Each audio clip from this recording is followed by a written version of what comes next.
Broadcasting from the business capital of the world, this is the Podcast Business News Network. There's something that some of us say we can never get enough of. And why don't we have enough of it? I'm not talking about air or anything like that. It's money. That's right. You think you should be more abundant at this time and you're not. Maybe there's a reason. What are you teaching your kids when it comes to money? We have a relationship with money, believe it or not. Like to have a good one with it as well. But why is it not maybe happening for you? Maybe there's some beliefs going back there. We're going to look at that today. She's a psychologist that unpacks a lot of things for a lot of people. Today, it's money. Gloria Vanderhorst is back with us. Hey, Gloria, how are you? I am good. It's good to be here, Steve. You too. Yeah, I'm glad we're talking about this because the relationship with money, and it's funny because I talked to somebody years ago and it really did make sense that you need to improve your relationship. And it's okay. This was their belief. And I don't think it's too far off. Literally talk to money. Set a place setting at your dinner table and money is sitting there. And what would you say to it? How would you talk to it? That's a great idea. Right? Because it is, we have a relationship with money. And sometimes if we find that we don't have enough to live and meet our goals, maybe we don't have great relationships. Does that sound right? That sounds right on target. I think it's also true that we have to accept that we can fail at managing money and we can recover from that. It isn't the end if you fail at managing money, all right? Lots of people don't know how to manage money. They go through failures and then they recover and they learn how to do a better job of managing money. Yeah. And things happen. I'll tell you, I had a situation last month where I had a credit card I hardly ever use. And there's like a $1,500 balance on it. I was just didn't get around to pay it off. I don't use it. I missed not one, but two payments. I've always paid the credit card. Right. Something happened with my reminders. The bank changed there. I don't mean to give excuses, but this is the facts. Yeah. The bank, TD Bank, anybody's got TD Bank, they changed the way you pay bills. And it was kind of in flux until they rolled out their new app for phones. Well, guess what happened? My credit report, which I've always, and the number one thing my mom always said to me, make sure your credit's good. Right. It tanked, didn't it? 60 points. Oh, wow. That's huge. And I was beside myself. I'm like, what was going on? Even called up the credit card company. They offered really nothing. They just said, they didn't even know what to say. The person, the representative just kind of didn't get it and say, well, wait for the next cycle because we report again. Well, now it's slowly coming back up. Very good. And my credit is really good. However, it's lower normally than it should be because I have a business and I float some credit on credit cards. It just is what it is. Right. Now it went down 60 points, but it has started coming up and it looks like we're back in an okay range there. But you know, my relationship with money, we had a communication issue. That's right. Really what it is. Yeah. That's right. And that relationship with money is really important. You know, all the adults listening to this are going to identify with that. There are times when, you know, you neglect or you lose track of a payment and it has an impact. It gets reported. It really does. And now let's go over to somebody who says, I don't know what it is. I can never make enough. I want to get a new car and I can't afford it. I'm always behind. It's this never going to happen for me. Is that person with that kind of language and mentality self-sabotaging? Well, I imagine that person comes from a family where they really were not taught about money. And that can be in two different directions, all right? Maybe mom and dad are really so quiet about it that they don't share. Maybe they're neglectful themselves, or maybe they just have so much money that they don't bother to teach their children about money. I see a lot of teenagers in that position, Hmm. right? Their parents are well off, and the teenagers really don't have any responsibility at home. There's nothing that they do to earn their own money. They just get provided money whenever they need it. So you Hmm. set up that expectation that I don't have to track my own money or think about my own money. I'll just go to the parent bank anytime that I need it. And that's a real disservice to our children. We need to start teaching them about money. Elementary school, even kindergarten, you can still learn about money. I totally agree. And even if you don't come from a place of a lot of abundance and money, a lot of parents nowadays just buy things anyway. Yeah, I'll get that for you. Mhm. I'll get that for you out of Right. guilt because you're working a Mhm. lot of jobs, or you may not have had a great childhood. Now Right. you want your kid to have one, but many are teaching them not to appreciate that they feel entitled. Mhm. Um, and I've seen it with my kids that, I didn't have a great, I made my own toys. I didn't have money when I was a kid. I had some Mhm. toys, but, I would Mhm. come up with little things to make, the Sure. toys I had do other things. Um, so I'm a little more lenient when it comes to buying things. But even the little purchases, and I say, well, you know what? You got that last month. We're not going to do that this month. Mhm. But there was a period of time where I wouldn't hear thank you a lot, Right. in appreciation. And now it could be a $5 shower cap. I got my daughter the other day. She texted me. It's like, I don't want to get my hair wet every single day. It was like I'm not even kidding. Yeah. Target. It was 5.49. It was the best thing and she was wearing it The all day greatest long. gift. The greatest gift. But she texted me and the store was closing like in 10 minutes and I just happened to be in the area, picked it up, got home. She didn't think I was going to get it for her. I'm like, yeah, I got it. Got it. But even that, she would say, thank you, thank you. And then there was one time where she's like, thank you. And I said, you're welcome. She goes, oh, I didn't hear you.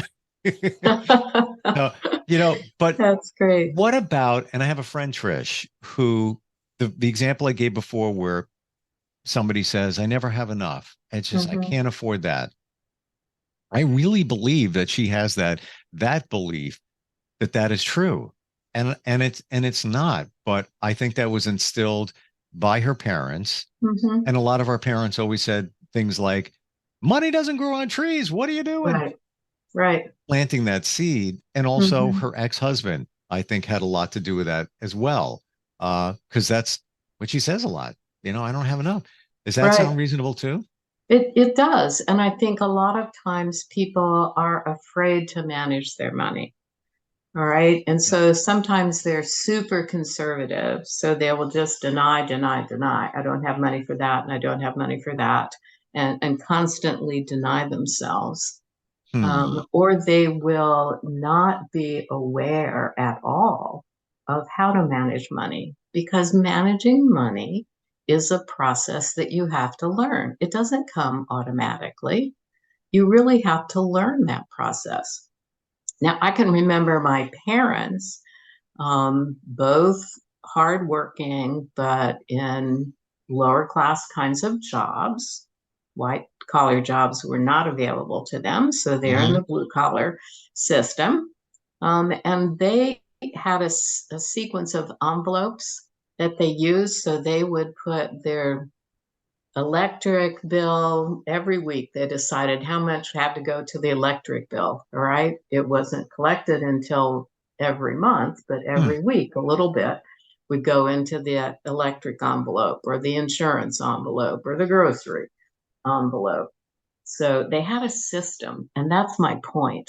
In order to really have a relationship with money, you have to Hmm. have a system. You have to know it, right? It's just like relating to another person. You want to ask questions about that person. You want to Yep. get the background of that person. You want to project into the future with that person. You have to Yep. get to know money. Yeah. And if you are afraid of it, or if you're concerned that I'll never have enough of it, you're not in relationship with it. You're not getting to know it. We want to treat this. I love your image of sitting down at the dinner table and put a plate down for money and talk to money. We need a relationship Yeah. with money. I think now more than ever, it's harder to manage your money. And this is, I'm getting visuals as we're talking here. I remember back in the 90s, I got a program. Can't even, if I think about it, it'll come to me, but it was basically like managing everything, your checkbook, all of that back then. So simple. It was so great. I felt like, oh, I've got it. I've got it. All right. I have mastery. It was a great feeling. Nowadays, there are so many things floating out there because of the digital world where your $5 subscription every month for this, you may have gotten a trial of that and forgot to cancel the trial. So you've got all of these things floating out there, so much coming at you that you really got to buckle down and go through all your statements and see what's going on. And then, of course, then when you want to cancel things, that's like an act of Congress. Many times they don't make it easy. So you got to budget the time for that. It is a lot of work. However, it's many financial experts will say it is the little things that are adding up. It's all adding up. Absolutely. And you're right. We get opportunities to subscribe to so many different things. You can try all these different channels on the television, and the sign on is, $1.99, $5.99. And you think, oh, that's easy. Yeah. Right. I can do that. I'll just do the trial. Well, then you're right. You forget that you signed up for the trial. You never go back to that group of channels again, but it's being deducted from your account on a regular basis. And, and companies love it. You opt in, they do. And you need to give your credit card even for the trial. And you're like, I only need this for a day. So I'm going to 7-day trial. Let me just get it and I'll cancel it. And meanwhile, you've been paying for 3 years. Right. Even things like, that little cup of joy, I call it the cup of coffee that you get from, call it Starbucks. Right.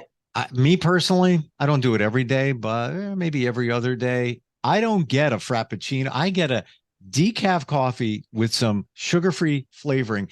I'm over $5 on the venti. Do the math.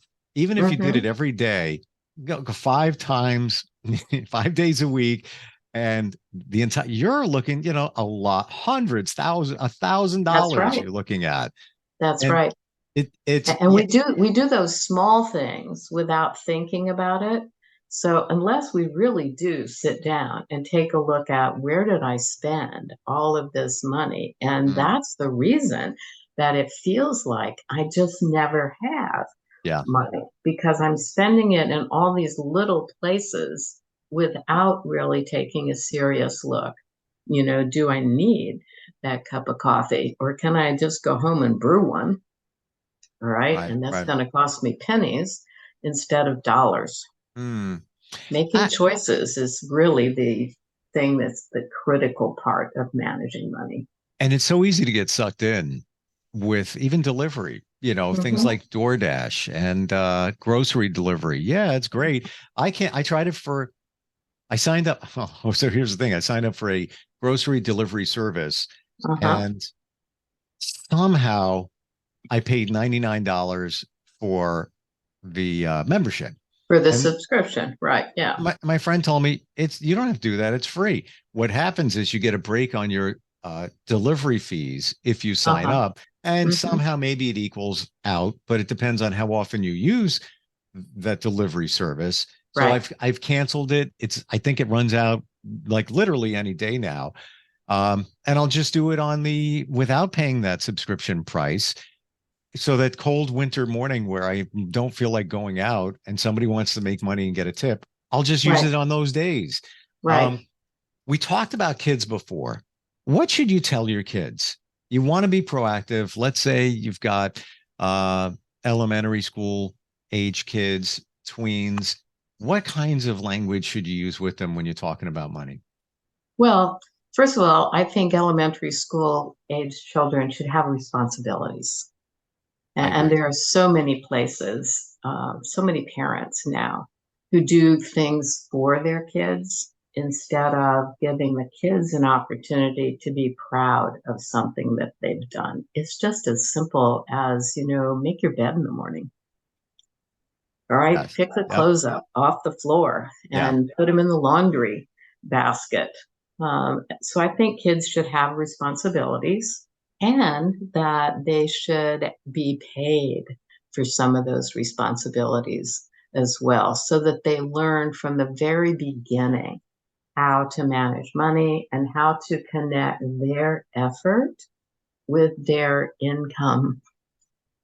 It's a critical Mm. relationship to understand. In order to have money, I have to use energy. I have to be doing something in order to acquire that money. It doesn't grow on trees. I wish it did.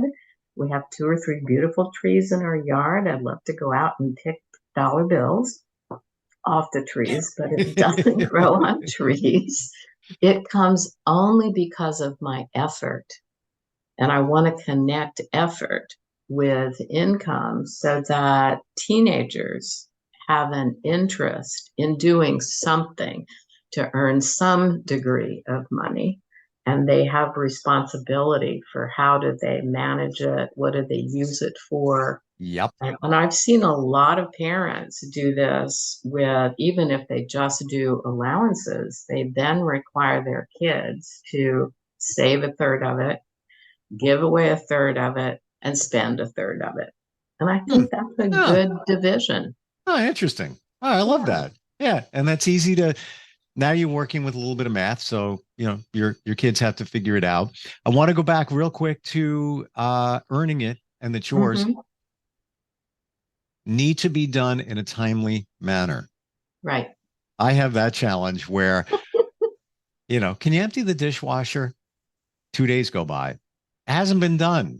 Mm. It doesn't count. It doesn't work that way. It needs Right. to be, because the rest of us, when we go to our job, our responsibilities that we earn money, you don't say that to your boss. Right. You know, an assignment. Yeah, I get to that. When I get to that, it doesn't work Right. that way. Yeah. Everything has a time frame to it. All right. Yeah. So I show up for this podcast at a particular time. You show up for this podcast at a particular time. And that's not flexible. If I came at 1, you wouldn't be here, right? I Yeah. come at 12:30 and you're here. And so we need to teach our children that too. If I have a responsibility, there's a time frame for executing that responsibility. And if I don't do it in that time frame, then I'm going to lose something Mm. as a result. So the And same thing is true for when you go to work, right? absolutely. If your first job is a waitress in a deli and you never go out to wait on a table, you're going to get fired. Yes. Yeah. And the same thing holds true when you need to pay bills. Hmm. Uh, it needs to be done in a timely fashion, because if you That's right. don't, you'll run into a lot of trouble. Late That's fees, right. and we all know what comes after that. So, Right.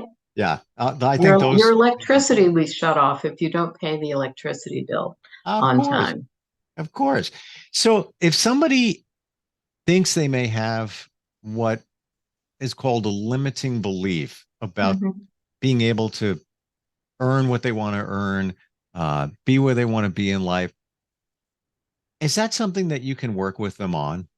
Oh, it is. All right. And it's something that there's just tons of information out there on how to manage money, how to have a relationship with money. They should also take themselves to the library, right? Look up some books on managing money. Start to read, really learn how do people take care of the resources that they have. This is a valuable resource, and you'd be surprised that you Hmm. can probably do a lot more with it than you ever imagined. And you have to realize that if your parents did not really teach you about money and you just have this fear that I'll never have enough and I'll never be able to figure out how to relate to money, you take yourself to the library, read Hmm. some books. All Yeah. right. There are lots of good people out there to educate you on Yeah. how to have a relationship with money and really be able to manage it well so that you can be successful in the long term. I want people to be able to have comfort, right? Have the necessities, but also to recognize that they are going to live longer, this generation, than ever before. All right. We now have people very active in their 90s. So the teenagers of today are going to live into their hundreds. All right. That's a long time. And I'm going to need money throughout all of that time. So you really do have to be thinking now, how am I going to manage money so that I can have money when I'm 100 and not have to be dependent on others? We can be self-sufficient. If there was ever a time that you buckled down and accounted for every penny, I think it would be now. Things are Mhm. so expensive. Things Right. are in many parts of the country very challenging. Mhm. It's just getting more expensive. And then just what you said, that we're going to live longer. So we Right. need to really prepare for that. And what about this? When it comes to money, what you need and what you want. Mm-hmm. And really recognizing the difference between the two, because you could say, I love to win the lottery, $5 million. How great that Right. would be. Oh, yeah. Do you really need $5 million? Let's be honest. Not Let's really. would Not it be really. would it be nice? Sure. Would it change Right. your life in some regards? Yes. And I really mean Mm-hmm. some regards, because Mm-hmm. go to take a look at people who have won millions of dollars in the lottery. And I believe the number is 90%, if not a little bit higher, how it changed their lives for the worse, how Right. they don't even have that money. And actually, many of them have less than they had before they won. That is true. It's shocking, It's shocking. but it really is true. But it proves the point that we don't educate ourselves about how to manage money. So if I come into a large sum of money and have not really been educated on how to relate to money, I'm going to be irresponsible with that money. And that's what happens to these people that win the lottery. They tend to be grossly irresponsible with the money. And that's why they end up in a situation where they really don't have much to show Hmm. for that money. Yeah. So we have a responsibility to really educate our children and our teenagers to relate to money, to understand money, to be able to delay gratification. You know, that's why that you save a third of it, you give a third of it away, and you spend a third of it. I think it's a really good rule because you're relating to the society as a whole when you donate to different organizations. You're taking care of yourself when you save it. So we have to learn. Nobody does this automatically. We don't come into the world Yeah. with an automatic sense of how to relate to money and how to take care of money on a long-term basis. It is something that we have to learn. And it doesn't mean that you can't fail. I think it's okay to fail, right? Let's say you start a little business, you invest some of your savings in that business, and it just fails completely. You learned something, Yeah. right? And you'll take what you learned and apply it some other place. Will it be starting another business? Maybe. Will it be learning about trusting people in relationship? For sure. Right? Yes. Oh, yeah.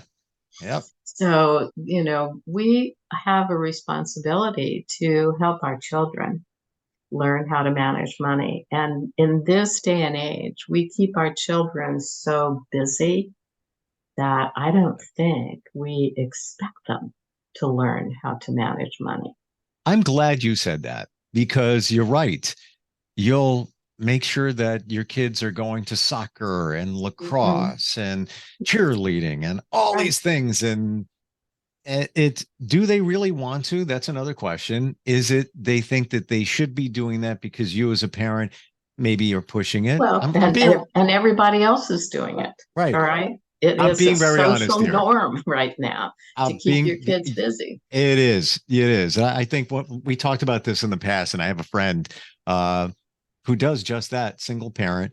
And I've even Mhm. had conversations. I've tried to be nice and just say, I know what she's doing because she's the one parent. So she's playing the Right. role of both and like Hmm. super serving her kids, doesn't really leave a lot of time for herself.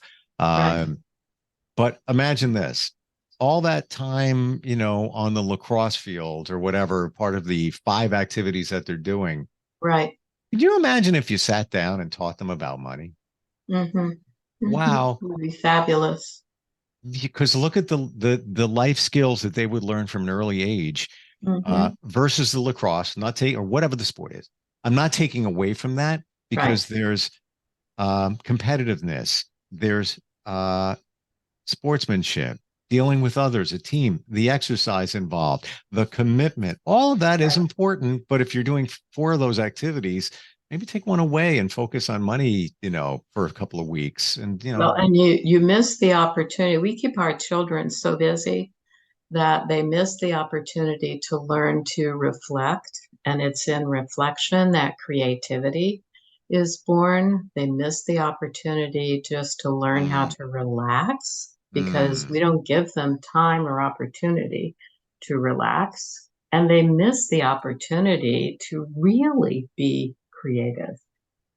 All right. yeah. Inventions do not come out of lacrosse practice or football practice. They come out of reflection. They come out of downtime. They come out of being bored to tears, right? Before I generate, here's what I'm going to do with my energy, with my time. They come out of boredom.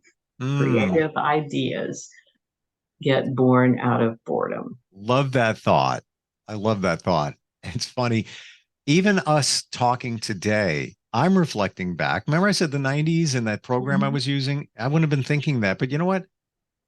It's a wake up call for me to buckle down a little bit more, go out to eat a little bit less. And I have another friend whose daughter is 15, same age as mine, and her daughter does activities, not a ton, not Uh-huh. a ton, but she consciously says, the daughter says that every couple of days, I can't do anything. Right. And she just powers down and hangs out in her room, Mhm. reflects, watches TV. Like, and my friend even says, yeah, she's got to do that. She can't, she She needs. has to do that. So I'm It's glad, really healthy. right? I'm glad she's mindful of that. And some may look at that, she's lazy. No, no, No, no, it's it's really important. healthy. All Wow. right. That's where creativity comes from. Inventions come out Hmm. of that downtime. Love that thought. Uh, if we want to reach out to you, want to work with you, managing life, be it money or whatever aspect of it, whether it's for ourselves or children or whatever, your website is easy to find in your name, It's right? very easy to find. It's www.drvanderhorst.com. And you can sign on to my website, go to the bottom of the first page, and definitely sign up for my blog. You'll enjoy reading the blog. Vanderhorst, Vanderhorst, That's right. Hmm. Vanderhorst.com. Gloria, always great having you with us. I'm going to tell you right now with conviction that I am skipping that cup of coffee today. Very good. Maybe And tomorrow. that'll be money in your pocket. Hey, well, there you go. Thanks so much. We'll talk soon. Okay. All right.